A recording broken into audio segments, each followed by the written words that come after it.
안녕하세요. 시청자, 구독자 여러분. 오늘 날이 많이 흐리고 쌀쌀하네요. 건강에 유의해주세요. 상하이의 북한 테마 레스토랑에 들어서자 추억의 홍수가 밀려왔습니다. 김치와 고기구이 냄새, 은은하게 흘러나오는 한국 전통 음악 소리, 화려한 한복을 입은 웨이트리스들이 테이블 사이를 오가는 모습, 이 모든 것이 익숙하면서도 아득하게 느껴집니다. 제가 여기서 웨이트리스로 일한 지 정말 5년이 지났나요? 정말 오래전 일 같네요. 아, 죄송합니다. 제 소개를 제대로 못했네요. 저는 박서윤이라고 하는데요. 북한에서 태어난 27살의 탈북민입니다. 물론 박서윤이라는 이름은 가명입니다. 전 여기까지 오기까지 참으로 험난한 여정이었고 아직도 제 삶이 얼마나 많이 변했는지 믿기지 않을 때가 많습니다. 평양 외곽의 작은 마을에서 자란 저는 언젠가 서울처럼 번화한 대도시에서 화려한 고층 빌딩과 초고속 인터넷, 무한한 기회를 누리며 살게 될 거라고는 상상도 못했습니다. 북한에서는 외부 세계에 대한 개념이 신비와 선전에 가려져 있었습니다. 우리 북한은 지구상에서 가장 위대한 나라이고 우리의 지도자들은 북한 빼고 나머지 세계는 위험하고 폐폐적인 곳이라는 말을 들었습니다. 하지만 어렸을 때부터 저는 뭔가 더 있는 것 같다는 느낌을 받았어요. 저는 항상 호기심이 많고 관찰력이 뛰어났기 때문에 앞뒤가 맞지 않는 사소한 것들에 주목하지 않을 수 없었습니다. 모든 가정과 공공건물에 걸려있는 지도자들의 초상화가 세월이 흘러도 항상 젊고 건강해 보이는 것처럼 말이죠. 또는 TV 뉴스가 항상 같은 몇 가지 주제, 즉 우리나라의 위대함, 서구의 악행, 사랑하는 지도자들의 최근 업적에만 초점을 맞추고 평범한 사람들의 일상적인 어려움은 무시하는 것처럼 보였던 것 같았습니다. 나이가 들면서 의구심과 의문은 점점 커져만 갔습니다. 부모님이 구경 공장에서 장시간 일하면서도 식탁에 음식을 올리기 위해 고군분투하는 모습을 보았습니다. 한밤중에 사라진 사람들의 속삭임이 들리기도 했고 비밀 경찰에 의해 완전히 설명되지 않은 이유로 끌려간 사람들에 대한 이야기도 들었습니다. 그리고 수능과 복종을 무엇보다도 중요시하는 사회에서 제 자신의 미래에 대한 불안감이 커져갔습니다. 하지만 오랫동안 그런 생각은 제쳐두고 좋은 시민, 좋은 딸, 좋은 학생이 되는데 집중하려고 노력했습니다. 저는 지역 학교에 다니며 선전 구호를 외우고 애국가를 부르며 몇 시간씩 시간을 보냈습니다. 주말에는 의무적으로 봉사활동에 참여하여 나무를 심거나 공공장소를 청소하는 일을 도왔습니다. 그리고 언젠가 평양의 명문대학에 입학해 의사나 과학자가 되어 조국을 자랑스럽게 만들 수 있는 꿈을 꾸었습니다. 하지만 운명은 저에게 다른 계획을 가지고 있었습니다. 제가 16살 때 아버지는 정체불명의 병에 걸려 병상에 누워 일을 할 수 없게 되었습니다. 의료 혜택은 자유롭지만 종종 불충분한 북한에서 이것은 사형선고나 다름없었습니다. 어머니와 저는 아버지를 돌보기 위해 최선을 다했지만 적절한 약이나 치료 없이 아버지의 상태는 악화될 뿐이었습니다. 가족을 부양할 방법을 찾던 어머니는 저를 중국으로 보내 웨이트리스로 일하게 하기로 결심했습니다. 어머니는 중국 식당에 취업한 탈북 여성들이 북한에서보다 훨씬 많은 돈을 벌고 있다는 소문을 들으셨기 때문입니다. 허가 없이 북한을 떠나는 것은 불법이고 엄중한 처벌을 받을 수 있는 위험한 제안이었지만 다른 선택의 여지가 없었습니다. 그래서 저는 무거운 마음과 작은 짐가방을 들고 가족들과 작별 인사를 나눈 후 중국 국경으로 향하는 기차에 몸을 실었습니다. 제 앞에 어떤 일이 벌어질지 몰랐지만 사랑하는 사람들을 돕기 위해 무슨 일이든 하기로 결심했습니다. 기차가 달리는 동안 저는 창밖으로 푸르른 논과 안개가 자욱한 산, 시골 곳곳에 자리한 작은 마을 등 지나가는 풍경을 바라보았습니다. 모든 것이 너무나 평화롭고 아름다워 보였고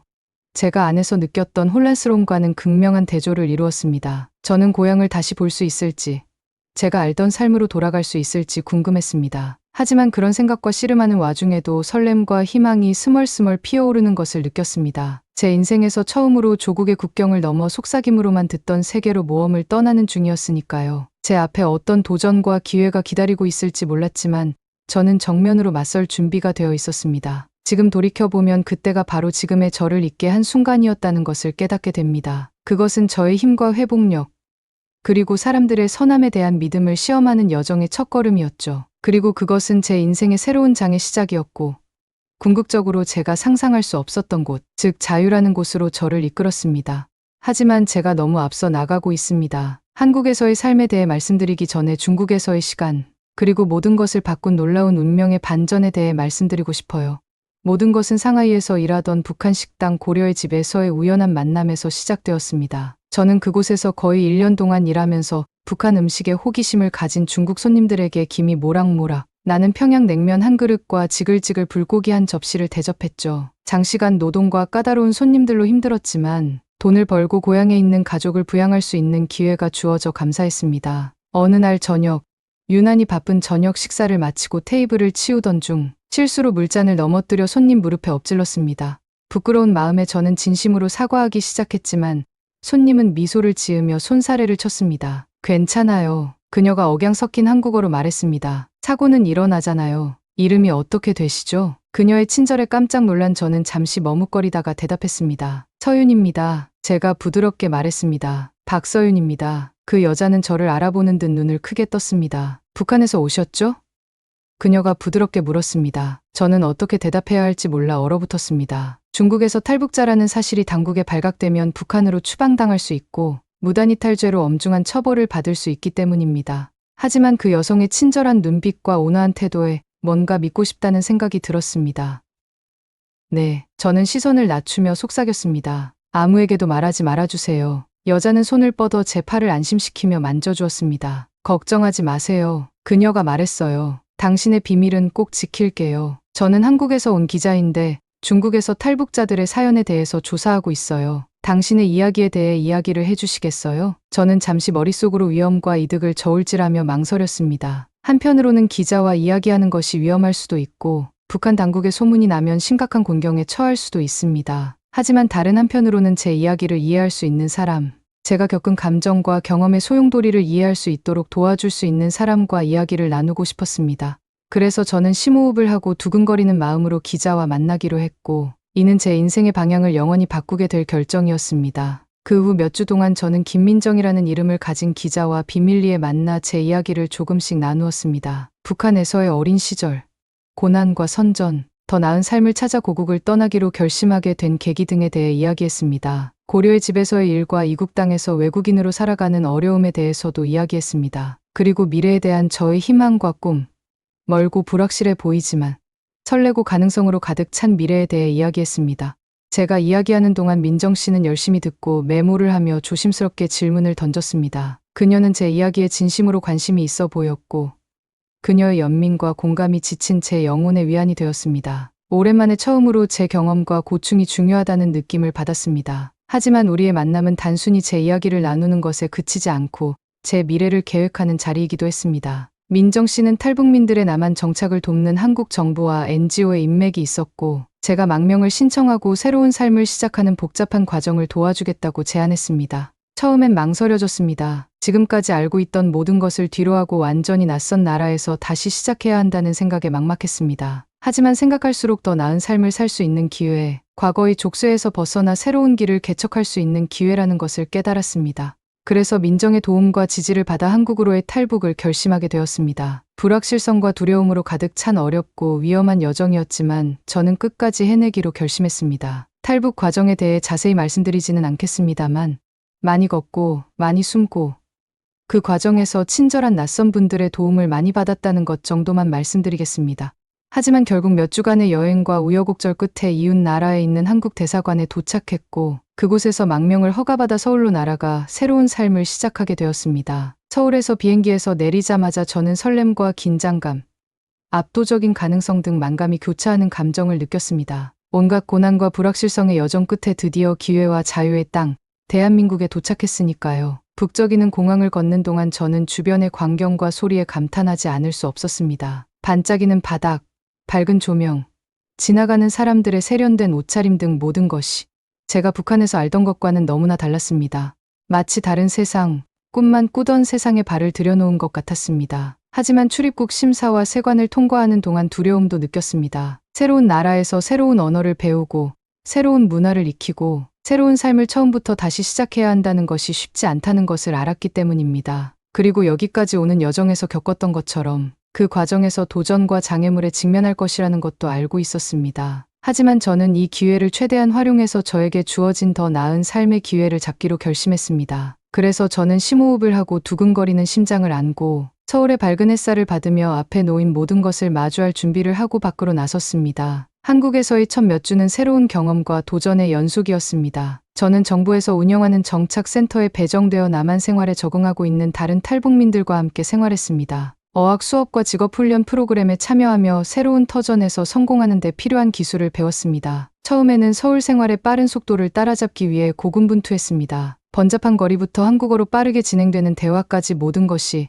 너무 빠르게 움직였죠. 저는 항상 한 발 뒤처져 있는 것 같았고 따라잡기 위해 항상 고군분투했습니다. 하지만 선생님과 동료 탈북자들의 도움으로 서서히 제 발걸음을 찾기 시작했습니다. 한국어를 읽고 쓰는 법, 지하철을 이용하는 법, 식당에서 음식을 주문하는 법 등을 배웠습니다. 그리고 새로운 기술에 자신감을 얻으면서 이 낯설고 멋진 도시에서 소속감을 느끼기 시작했습니다. 한국에서 가장 인상 깊었던 것 중 하나는 놀라운 공동체 의식과 지원이었습니다. 가는 곳마다 기꺼이 저를 도와주고 조언과 격려를 해주며 제가 환영받고 가치 있는 사람이라고 느끼게 해주는 사람들을 만났습니다. 제 한국어 선생님은 친절하고 인내심이 많으셨고 제 발음과 문법 연습을 위해 몇 시간씩 시간을 내주셨어요. 각자의 고난과 승리의 이야기를 나누며 제게 제2의 가족이 되어준 정착센터 동료, 탈북민들이 있었습니다. 그리고 서울 거리에서 만난 수많은 낯선 사람들이 길을 잃은 저에게 친절하게 웃으며 길을 안내해 주었습니다. 특히 기억에 남는 순간이 하나 있습니다. 비 오는 날, 저는 두 팔 가득 식료품을 들고 서울 시내의 복잡한 거리를 헤매고 있었습니다. 웅덩이와 인파를 피해 서둘러 가던 중 갑자기 미끄러져 넘어지면서 젖은 포장도로에 제 물건들이 흩어졌습니다. 잠시 동안 저는 깜짝 놀라고 당황한 나머지 어떻게 몸을 일으켜서 짐을 챙길지 고민했습니다. 그런데 놀랍게도 제 어깨에 부드러운 손길이 느껴졌고 고개를 들어보니 한 중년 여성이 제 옆에 무릎을 꿇고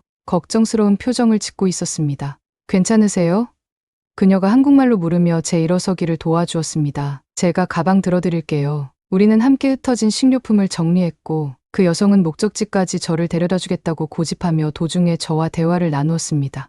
마침내 제 아파트 건물에 도착했을 때 그녀는 저를 따뜻하게 안아주며 작은 소포 하나를 제 손에 쥐어주었습니다. 당신을 위한 거예요. 그녀가 미소를 지으며 말했습니다. 소포 안에는 한국 전통 의상인 아름다운 한복과 함께 이렇게 적힌 쪽지가 들어 있었습니다. 새 집에 오신 것을 환영합니다. 이곳에 오게 되어 정말 기쁩니다. 라고 적혀 있었습니다. 저는 이 소박한 친절과 한국에 도착한 이후 경험한 쏟아지는 지원과 관대함의 말로 표현할 수 없는 감동을 받았습니다. 엄청난 고난과 역경 속에서도 세상에 존재하는 선함과 인간애를 다시금 일깨워주는 강렬한 경험이었죠. 몇 주가 지나고 몇 달이 지나면서 저는 서울에서 새로운 삶을 꾸려나가기 시작했습니다. 저는 작은 빵집에서 일하며 섬세한 페이스트리와 향긋한 빵을 만드는 법을 배웠습니다. 탈북민 동료와 남한 토박이 등 새로운 친구들을 사귀었고 그들은 저를 그들의 삶과 마음으로 환영해 주었습니다. 그리고 북한에서의 어린 시절의 두려움과 불확실성, 가족을 두고 떠나야 했던 고통, 자유를 향한 여정에서 겪었던 어려움 등 과거의 트라우마에서 서서히 치유되기 시작했습니다. 치료사와 지원 커뮤니티의 도움으로 저는 제 경험을 처리하고 새로운 삶에서 평화와 목적 의식을 찾기 시작했습니다. 물론 여전히 가족과 고국이 그리워지는 향수병과 그리움의 순간이 있었고 상황이 달랐다면 어땠을지 궁금한 순간도 있었습니다. 하지만 저는 제게 두 번째 기회라는 소중한 선물, 기회와 희망의 땅에서 새로운 시작이라는 선물이 주어졌다는 것도 알고 있었습니다. 그래서 북한에서 남한으로 온 여정을 되돌아보면 감사와 경이로움으로 가득 차 있습니다. 여기까지 올 수 있게 해준 용기와 회복력, 그리고 그 과정에서 저를 도와준 사람들의 친절과 관대함에 감사하고 있습니다. 그리고 저는 더 나은 삶을 만들고 세상을 변화시키고 선하고 긍정적인 변화를 일으키는 힘이 될 수 있는 놀라운 가능성에 대한 경이로움으로 가득 차 있습니다.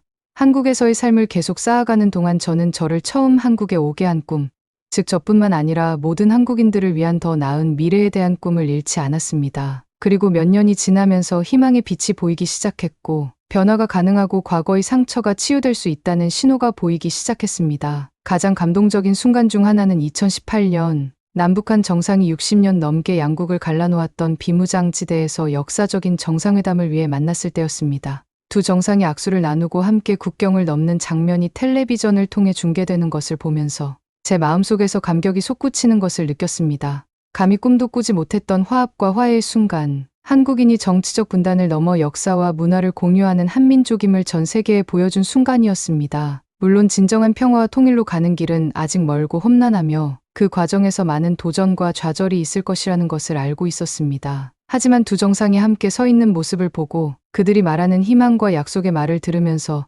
더 나은 미래가 가능하다는 믿음을 갖게 되었습니다. 그 후 몇 주, 몇 달 동안 저는 남북한 사이에 다리를 놓는 일에 몸을 던졌습니다. 저는 문화 교류와 대화를 촉진하는 단체에 가입하여 오랫동안 남북한을 갈라놓았던 공포와 불신의 장벽을 허물기 위해 노력했습니다. 다른 탈북자들과 북한에 가족이 있는 남한 사람들을 만나 우리의 이야기와 미래에 대한 희망을 나누었습니다. 그리고 제 경험에 대해 더 공개적으로 말하기 시작했고, 제 목소리를 통해 수많은 북한 주민들이 겪고 있는 인권 침해와 고통에 대한 인식을 높이기 위해 노력했습니다.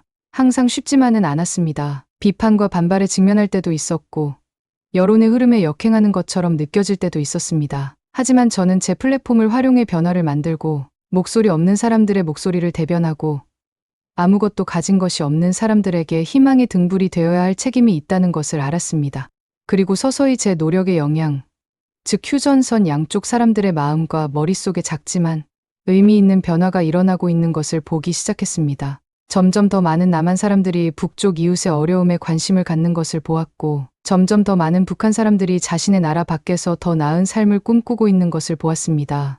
가슴 아픈 순간은 서울의 한 대학에서 탈북자로서의 경험에 대해 강연하도록 초청을 받았을 때였습니다. 연단에 서서 눈앞에 펼쳐진 젊은 얼굴들을 바라보는데 저는 그들의 눈빛에서 호기심과 연민을 느꼈습니다. 이들은 대대로 이어져 내려온 분단과 갈등의 유산을 물려받을 대한민국의 미래 지도자들이었습니다. 그럼에도 불구하고 그들은 과거의 악순환에서 벗어나 더 밝은 내일을 건설하기 위해 배우고 이해하고 방법을 찾고자 하는 열망이 간절해 보였습니다. 강연이 끝난 후 한 젊은 여성이 눈물을 흘리며 제게 다가왔습니다. 그녀는 자신의 할머니가 한국전쟁 중에 가족과 헤어졌고 돌아가시기 전에는 여동생을 다시는 볼 수 없었다고 말했습니다. 할머니는 언젠가는 남북한이 통일이 되어 자신과 같은 가족이 다시 만날 수 있다는 희망을 갖게 해준 제 이야기를 들려줘서 고맙다고 말했습니다. 이런 순간들이 저에게 평화와 화해라는 대의를 위해 계속 싸울 수 있는 힘을 주었습니다. 작은 친절의 행동 하나하나, 이해의 몸짓 하나하나가 연못의 파문처럼 퍼져나가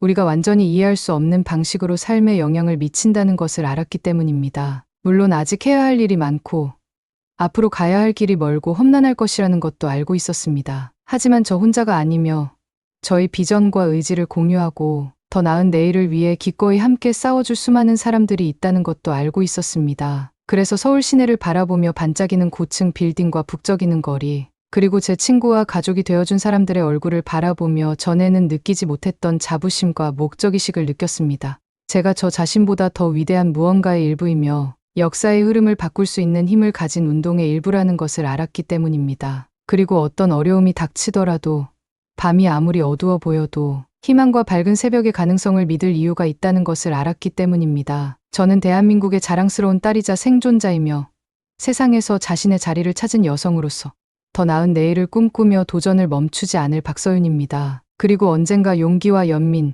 단합과 결단으로 그 꿈이 현실이 되고 남북이 다시 하나가 되는 날을 보게 될 것을 믿습니다.